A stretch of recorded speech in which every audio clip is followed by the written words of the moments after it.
In April, investigators found the body of 37-year-old Megan Boss in a container on Mendoza-Gonzalez's property. She'd been missing for nearly 2 months. Mendoza-Gonzalez was released to his home after his arrest. The charges didn't qualify for pretrial detainment under Illinois' Safety Act. He had her in his backyard in a trash can for 2 months and went on with his life as if nothing happened.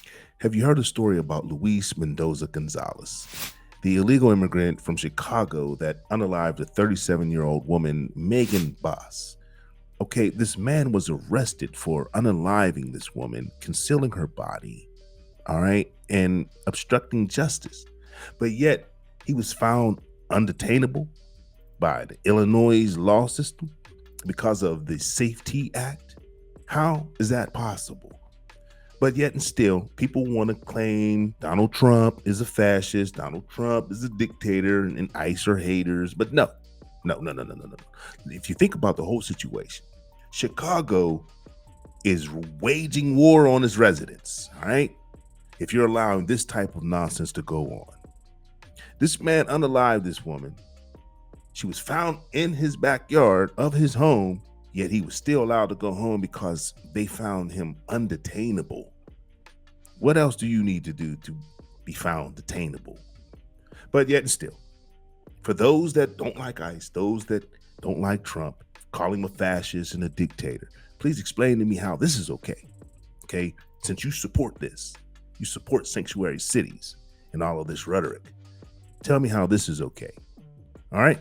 Because if it wasn't for Donald J. Trump, this individual will still be running amok in Chicago, terrorizing the residents. But yet, right now, he's headed for deportation. Yes, he's headed for deportation. Thank God.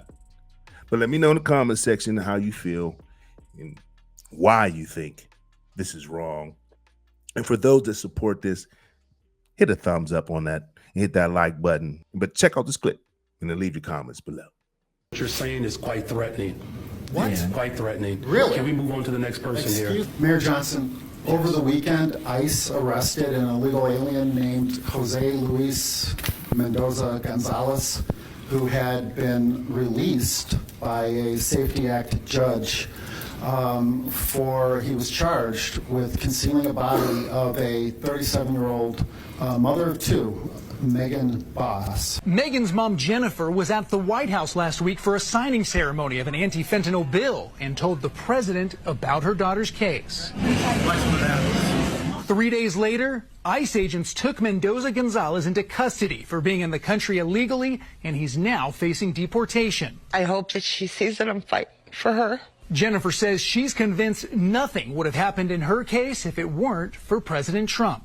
I am so grateful that he stopped and looked at me when I hollered out at him because I was starting to feel really hopeless about this case. Megan Boss, decapitated, her body abused in a dumpster, in a bleach-filled dumpster on this man's property, right? Okay.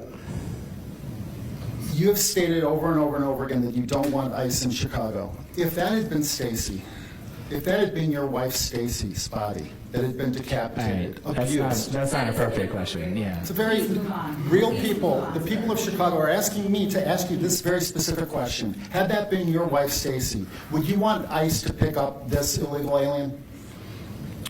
I'm not going to entertain your question. You're not going to answer. Well, okay, my follow-up question is regarding... I actually believe that what you're saying is quite threatening. What? It's quite threatening. Really? Can we move on to the next person here? Excuse me, but no, And if you continue to behave in such a way, we'll just make sure that we take the appropriate steps. You are threatening and provocative. This is a question that the real people of Chicago are asking. William, please give me the microphone. We ask for respect. We give it to you. I expect the same. This is a very serious question. We understand. Please give me the microphone. From the adage of I do not want to have this conversation. Please have more respect for the office and for yourself right now. This is a very serious question that the real people of Chicago are asking me to ask. And I am seriously asking you to show respect for this office and give me the microphone. What about the respect for the real people of Chicago who want this question asked and answered? We are done, sir. Please give me the mic. Thank you. Mayor, good afternoon.